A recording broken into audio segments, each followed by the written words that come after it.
Are we all met? Pat, pat. And here's a marvelous convenient place for our rehearsal. This green plot shall be our stage, this hawthorn brake our tiring house, and we will do it in action, as we will do it before the Duke. Peter Quince, what sayest thou, Bully Bottom? There are things in this comedy of Pyramus and Thisbe that will never please. First, Pyramus must draw a sword to kill himself, which the ladies cannot abide. How answer you that? By a larkin, a parlous fear. I believe we must leave the killing out when all is done. Not a whit! I have a device to make all well. Write me a prologue, and let the prologue seem to say we will do no harm with our swords, and that Pyramus is not killed indeed. And for the more better assurance, tell them that I, Pyramus, am not Pyramus, but Bottom the Weaver. This will put them out of fear. Well, we will have such a prologue, and it shall be written in 8 in 6. No, make it 2 more. Let it be written in 8 and 8. Will not the ladies be afeard of the lion? I fear it, I promise you. Masters, you ought to consider with yourself to bring in, God shield us, a lion among ladies is a most dreadful thing, for there is not a more fearful wildfowl than your lion living, and we ought to look to it. Therefore, another prologue must tell he is not a lion. Nay, you must name his name, and have his face must be seen through the lion's neck, and he himself must speak through, saying thus, or to the same effect, ladies, or fair ladies, I could wish you, or I would request you, or I would entreat you not to fear, not to tremble, my life for yours. If you think I could come hither as a lion, it were pity of my life. No, I am no such thing. I am a man as other men are, and there, indeed, let him name his name, and tell them plainly he is Snug the Joiner. Well, it shall be so, but there is 2 hard things, that is, to bring the moonlight into a chamber, for you know Pyramus and Thisbe meet by moonlight. Doth the moon shine that we might play our play? A calendar! Look at the almanac! Find out moonshine!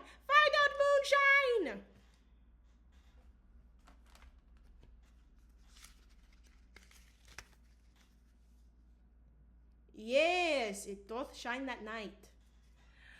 Why then, you may leave the casement of the great chamber window where we play open, and the moon may shine in at the casement. Aye, or else one must come in with a bush of thorns and a lanthorn, and say he come to disfigure out to present the person of moonshine. Then there is another thing. We must have a wall in the great chamber, for Pyramus and Thisbe, says the story, did talk through the chink of a wall. You can never bring in a wall. What say you, Bottom?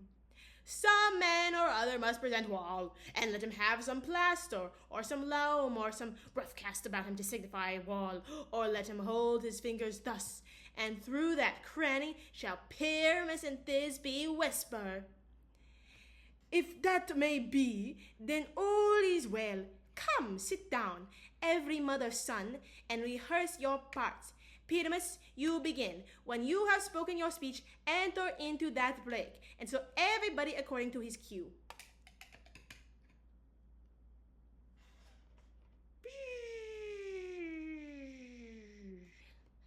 What hempen homespuns have we swaggering here, so near the cradle of the fairy queen?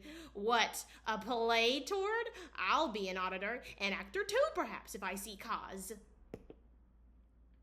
Speak, Pyramus, Thisbe, stand forth.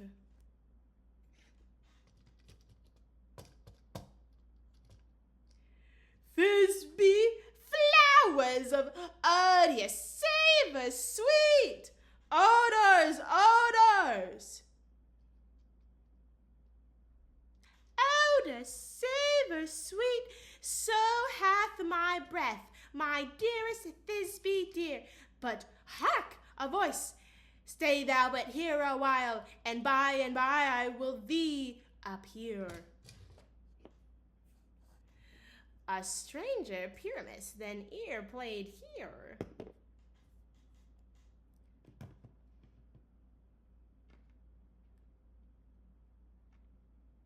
Must I speak now? Wait, I forgot who says what. Must I speak now? Ah, Mary must you, for you must understand he goes but to see a noise that he heard and is to come again. Most radiant Pyramus, most lily white of hue. Oh, color like the red rose on the triumphant briar. Most bristly juvenile and ick, most lovely Jew. as truest horse that yet would never tire, I'll meet thee, Pyramus, at Ninny's tomb. Ninus's tomb, man! Why must you not speak that yet? That you answer to Pyramus. You speak all your part at once. Cues in all. Pyramus, enter. Your cue is past. It is never tire. Oh, as truest horse that yet would never tire. And then this is what he does. He goes, ooh. He turns him into a donkey. But this is what we're gonna do. We're gonna go.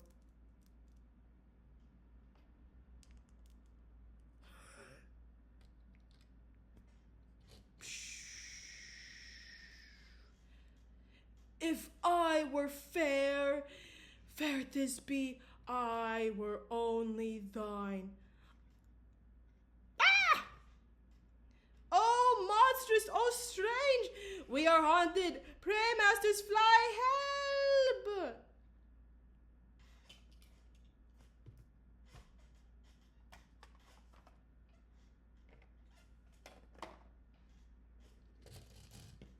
What the hell happened?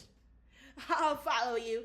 I'll lead you about around, through bog, through bush, through brake, through briar. Sometimes a horse I'll be, sometimes a hound, a hog, a headless bear, sometimes a fire, and neigh and bark and grunt, and roar and burn, like horse, hound, hog, bear, fire at every turn. Why do they run away? This is a knavery of them to make me afeard. Oh, bottom, thou art changed. What do I see on thee? What? What do you see? You see an ass head of your own, don't you? Ah.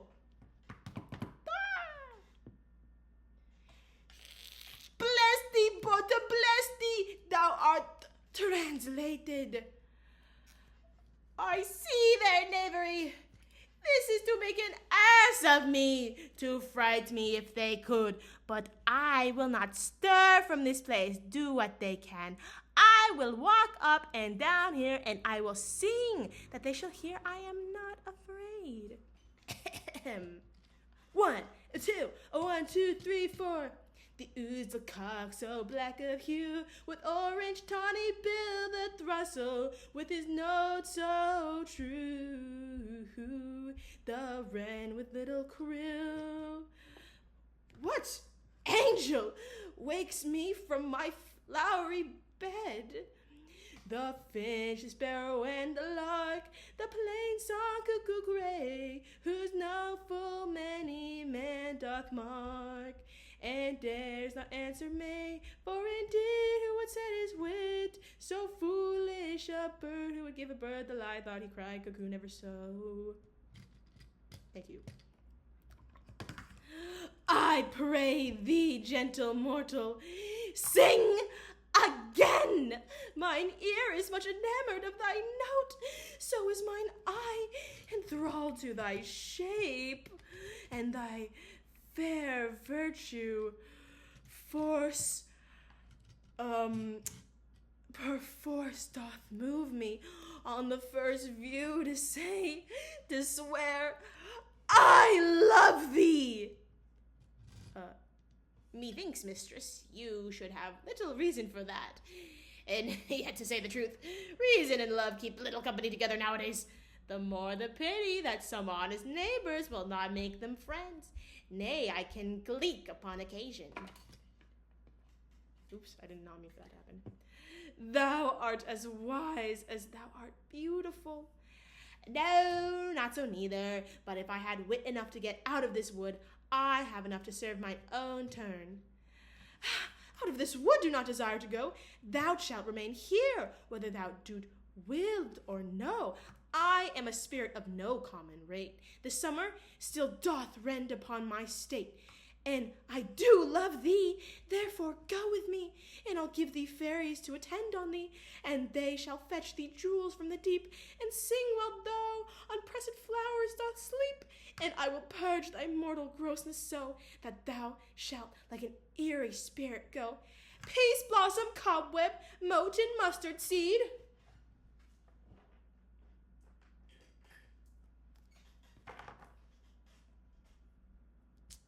Ready? And I. And I. And I. Where shall we go? Be kind and courteous to this gentleman. Hop in his walks and gambol in his eyes.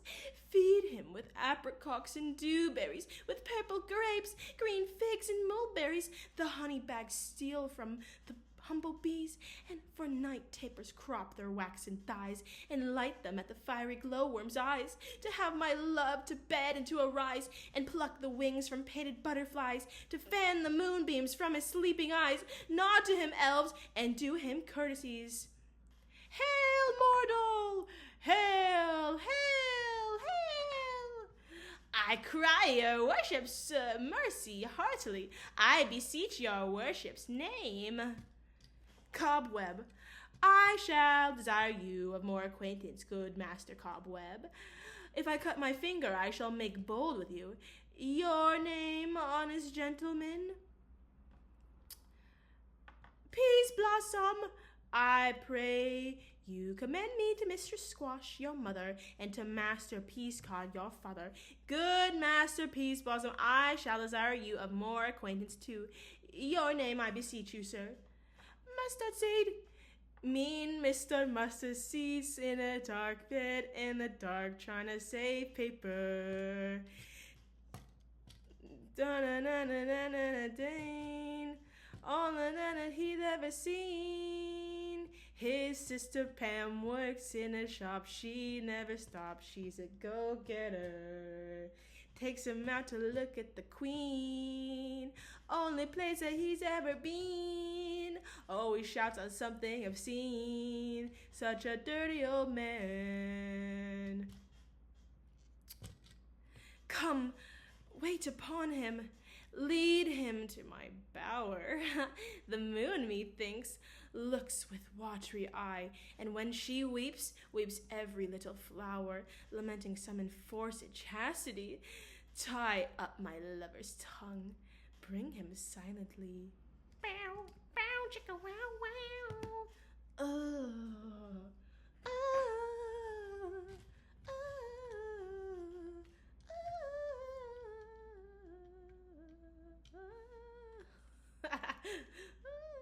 Just playing with dolls, bro.